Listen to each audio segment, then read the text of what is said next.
Hall तिकीटवर जात प्रवर्गाचा उल्लेख करणं यासाठी चुकीचं आहे की विद्यार्थ्याची आयडेंटिटी आपण खऱ्या अर्थानं परीक्षेमध्ये झाकतो, जेणेकरून परीक्षकाच्या मनामध्ये कुठल्याही प्रकारचा बायस निर्माण होणार नाही, यासाठी नंबरवर सुद्धा स्टिकर झाकलं जातं।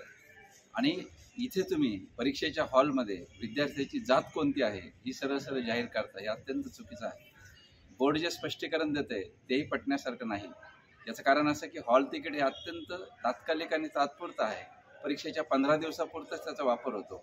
अशा वेळी त्याची काय गरज आहे? फार तर तुम्ही मार्कशीटवरती छापलं असतं, एक वेळ समजण्यासारखं होतं। आणि दुसरी गोष्ट अशी की जातीचा उल्लेख विद्यार्थ्याच्या दाखल्यावर असताना आणि शाळा पूर्णपणे त्याची जबाबदारी घेऊन ते दाखले देत असताना जर त्याच्यामध्ये काही कॉम्प्लिकेशन झाले तर त्या यंत्रणेला तुम्ही जबाबदार धरू शकाल।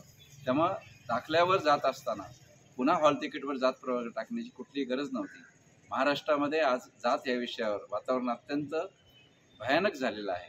महाराष्ट्रातले समाज जीवन तुटेल की काय अशा स्थितीमध्ये आज आपण पोहोचलेलो असताना अशा प्रकारचे कोणतेही निर्णय घेताना शिक्षण विभागानं खूप विचार करायला हवा असं मला वाटतं।